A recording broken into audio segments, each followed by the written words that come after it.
আসসালামু আলাইকুম। আমি মিরানাস কুকিং অ্যান্ড ব্লগসে আপনাদের সবাইকে আরও একবার নতুন একটা ভিডিওতে ওয়েলকাম জানাচ্ছি। কাছে দূরে দেশে এবং দেশের বাহিরে যে যেখান থেকে আমার ভিডিওগুলো দেখছেন সবাইকে অনেক অনেক ধন্যবাদ। সকাল থেকে ভিডিওটা শুরু করলাম। আজকে সকালে কিন্তু চা অথবা কফি দিয়ে আমার সকাল শুরু হয়। যেহেতু এখন ঠান্ডার সময় সেই জন্য চা কফি অথবা তুলসী পাতার চা মানে যে কোনো কিছু গরম একটা জিনিস দিয়ে আমার সকালটা কিন্তু শুরু হয়। সকালে নাস্তা করা হয়ে গিয়েছে, তারপরে এখন সরাসরি চলে এলাম রান্নাঘরে। এই যে রান্না করার জন্য অলরেডি আমি রান্না বসিয়ে দিয়েছি। এখানে আমি দেখেন মুরগির মাংস রান্না করতেছি। আমি ক্যাপসিকাম দিয়ে আর আলু দিয়ে মুরগির মাংস রান্না করতেছি। ক্যাপসিকাম দিয়ে মুরগির মাংস রান্না কিন্তু অনেক মজা হয়। এখন শীতকালে কিন্তু প্রচুর পরিমাণে ক্যাপসিকাম পাওয়া যাচ্ছে। নর্মালি সব সময় পাওয়া যায়, তবে শীতের সময় যে সবজিগুলো পাওয়া যায় ওগুলো কিন্তু খেতে বেশি মজা হয়, তাই না? আমি এই ক্যাপসিকাম দিয়ে তারপরে মুরগির মাংস রান্না করতেছি। এতে করে ফ্লেভারটা অনেক ভালো আসে এবং মুরগির মাংসের সঙ্গে দিলে কিন্তু স্বাদটাও অনেক বেড়ে যায়। একবার ট্রাই করবেন, যদি কখনও ক্যাপসিকাম দিয়ে মুরগির মাংস রান্না করে না থাকেন তাহলে একবার ট্রাই করে দেখবেন। এদিকে আমি আমার এক প্রিয় আপুর বেগুন ভাজা আজকে ট্রাই করলাম। আমাদের সবার প্রিয় আপু শিশির আপুর কথা বলতেছি। উনি একটা ভিডিওতে এইভাবে করে বেগুনটাকে প্রথমে সব মশলা দিয়ে মেখে তারপরে এই যে বেসন চালের গুঁড়া দিয়ে কোটিং করে তারপরে ভেজে নিয়েছিল। যখনই আমি শুনেছিলাম তেল কম লাগবে, যেহেতু আমি তেলের পরিমাণটা এমনিতেই কম খাই, সেই জন্য যখনই শুনেছি তেলের পরিমাণ কম লাগবে তখনই আমি চিন্তা করলাম কখন এই বেগুন ভাজা তৈরি করব। এখন আজকে তৈরি করে ফেললাম। সত্যি শিশির আপু, আপনাকে অনেক অনেক ধন্যবাদ। আসলেই কিন্তু তেল একদমই লাগেনি, সামান্য তেলে কিন্তু হয়ে গিয়েছে। আমি তো এই বেগুন ভাজার ফ্যান হয়ে গেলাম। আর আপনাকেও মন থেকে অনেক অনেক দোয়া করি এবং ধন্যবাদ জানাই। চিকেন দিয়ে মুরগির মাংস রান্না করেছি আর এখানে বেগুন ভাজা করেছি, সেই স্পেশাল বেগুন ভাজা। আর হচ্ছে এখানে চিংড়ি মাছ দিয়ে আলু দিয়ে পালং শাক রান্না করতেছি। পালং শাক স্বাস্থ্যের জন্য অনেক ভালো, এটা আমরা সবাই জানি। শীতকালে প্রচুর পরিমাণে পালং শাক পাওয়া যায়। নর্মালিও কিন্তু বিভিন্ন জায়গায় পাওয়া যায়, তারপরও শীতকালে খেতে অনেক ভালো লাগে, তাই না? রান্না বান্না হয়ে গিয়েছে, দুপুরের খাওয়া হয়ে গিয়েছে। এটা হচ্ছে বিকেলবেলা। চিন্তা করলাম একটু, যেহেতু এখন গাজর পাওয়া যাচ্ছে, শীতকালের গাজর অনেক সস্তা আর কিন্তু ফ্রেশ পাওয়া যায়। নর্মালি অনেক সময় গাজর পাওয়াই যায় না বাজারে, আর পাওয়া গেলেও কিন্তু গাজরগুলো তেমন ভালো লাগে না খেতে। দামও কিন্তু অনেক বেশি থাকে। এখন গাজরের দাম মাত্র 30 থেকে 40 টাকা কেজি। এই গাজরগুলো এত সুন্দর ফ্রেশ ছিল, আমি তো দেখেই বলতেছি না, আজকে আমি 2 রকমের ডেজার্ট বানাবো গাজর দিয়ে, আর আমি আপনাদের সঙ্গে শেয়ার করব। সেই জন্য বসে গেলাম সেই গাজরের ডেজার্ট তৈরি করার জন্য। এখানে 1 কেজি গাজর আছে। প্রথমে খোসা ছাড়িয়ে নিয়ে তারপরে গ্রেটার দিয়ে গ্রেট করে নিয়েছি। চুলায় আমি একটা ননস্টিকের পাতিল বসিয়ে দিয়েছি। চেষ্টা করবেন ননস্টিকের দেওয়ার জন্য, না হলে নিচে থেকে লেগে যেতে পারে হয়তো বা, সেই জন্য। তবে যে কোনো পাতিলে কড়াইতে হবে, সমস্যা নেই। এখন এখানে আমি 3 টেবিল চামচ ঘি দিয়ে দিলাম। ঘিটা যখন গলে গিয়েছে তারপরে এখানে আমি সেই 1 কেজি গ্রেট করা গাজর দিয়ে দিলাম। গ্রেটার আমাদের সবার বাসায় থাকে, সেই গ্রেটারের ছোট ছিদ্র দিয়ে আমি এটা গ্রেট করেছি, দেখেন। এখন ভালো করে ঘিয়ের সঙ্গে ভেজে নিব। এখন আমি চিনি দিচ্ছি না, এখন আমি ভালো করে আরও 5 মিনিট এটাকে ভেজে নিব ঘিয়ের মধ্যে। চিনি দিব একটু পরে। যদি এখনই চিনি দিয়ে দেন তাহলে কিন্তু গাজরের মধ্যে ঘির ফ্লেভারটা আসবে না। আপনারা যারা ভিডিওটা শুরু করে দিয়েছেন প্লিজ একটা লাইক দিয়ে ভিডিও দেখা শুরু করবেন। সবার ভিডিওর ক্ষেত্রে একটা লাইক দিয়ে শুরু করা উচিত, তাই না? এই যে দেখেন, এখন এখানে চিনি দিয়ে দিলাম। যখনই 5 মিনিট আমি ঘিয়ের মধ্যে ভেজেছি তারপরে আমি এখানে 1 কাপ চিনি দিলাম।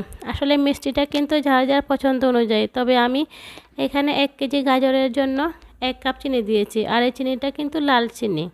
লাল চিনি কিন্তু এমনিতেই অনেক মিষ্টি থাকে।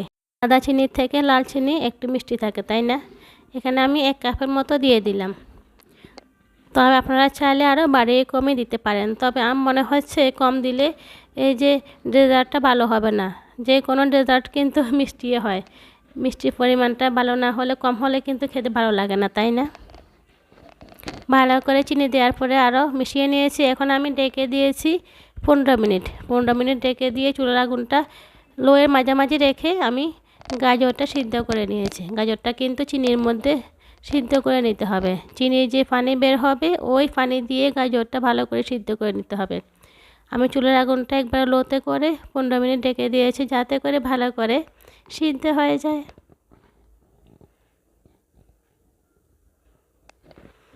দেখেন এখন এই সিদ্ধ হয়ে গিয়েছে, চিনি পানিটাও কিন্তু শুকিয়ে গিয়েছে। এই দেখেন, আমি একটু মুখে দিয়েও টেস্ট করলাম কেমন হয়েছে। মাশাআল্লাহ, খুবই মজা হয়েছে, ঘিয়ে ফ্লেভারটা এসেছে, অনেক ভালো লাগছিল।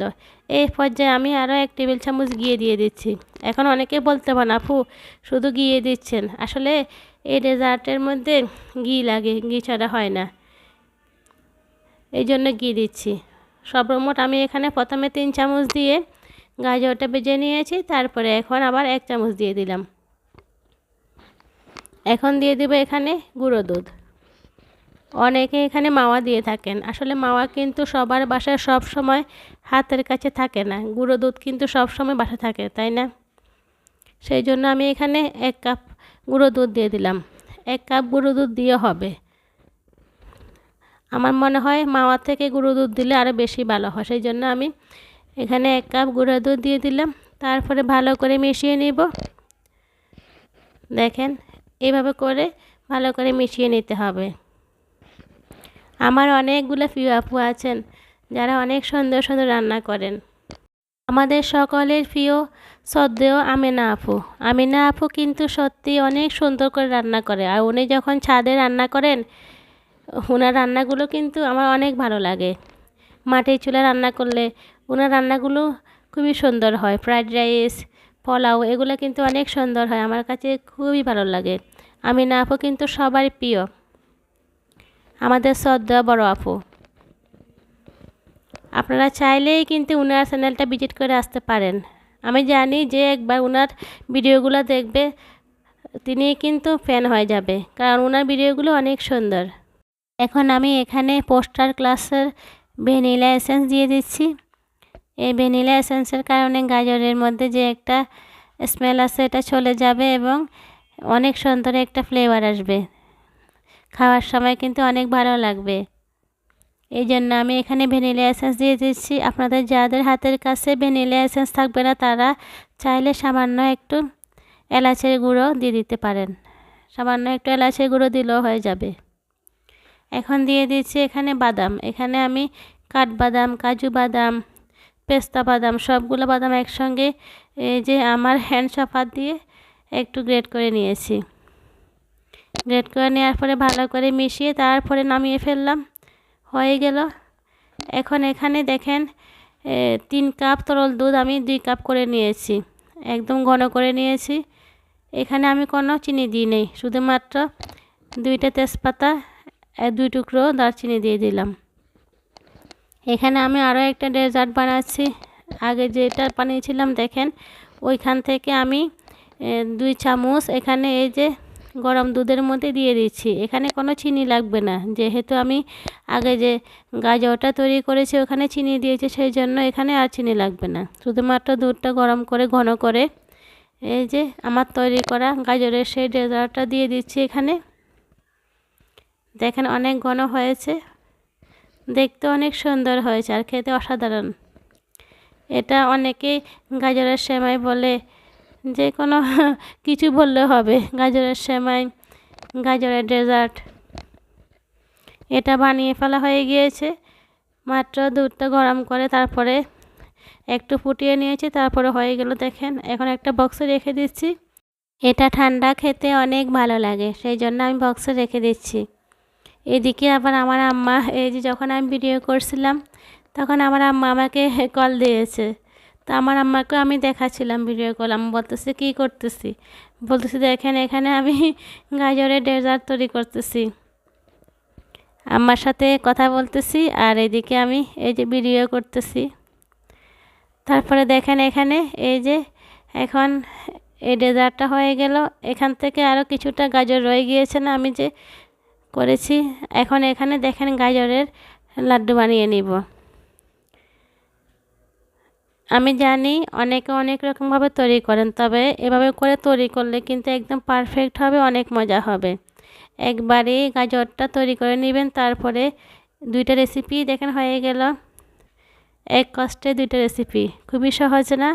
আজকে আপনাদের মাঝে শেয়ার করলাম একবারে গাজরটা তৈরি করে দুইটা রেসিপি। আশা করছি আপনাদের ভালো লেগেছে, কোনটা বেশি ভালো হয়েছে এবং দেখতে সুন্দর হয়েছে অবশ্যই কমেন্টস করে জানাবেন। এদিকে আমার ছোটো মেয়ে পাশে দাঁড়িয়ে আছে। তখন আমার আম্মা ভিডিও কলে দেখেছিল, বলতেছে মানে ওকে একটু দে। তো এখন ওকেও দিলাম, কিন্তু খাবার না, দাঁড়িয়ে আছে। তারপরে একটা দিয়েছি, একটু খেয়েছে, খেয়ে বলতেছে আম্মু ইয়াম্মি হয়েছে দেখেন। ও বলতেছে অনেক মজা। আসলে কিন্তু অনেক মজা হয়েছে। বাসায় স্বাস্থ্যসম্মতভাবে গাজরের ডেজার্ট তৈরি করলাম। আশা করছি আপনারা একবার ট্রাই করবেন, ইনশাল্লাহ আপনাদের ভালো লাগবে। এদিকে দেখেন রাতের বেলা আমার মেয়ে, ছোটো মেয়ে, এই যে এগুলো সাজিয়েছে লাইটটা দিয়ে। ও যখন সময় পায় টুকটাক মাঝে মধ্যে এগুলো করে, আমিও আর কিছু বলি না, যেহেতু সময় কাটতে হবে, সারাক্ষণ তো আর পড়া লাগে না, সেই জন্য। আমার আজকের ভিডিওটা আপনাদের কেমন লেগেছে অবশ্যই কমেন্টস করে জানাবেন। সবাই অনেক ভালো থাকবেন, সুস্থ থাকবেন। আল্লাহ হাফেজ।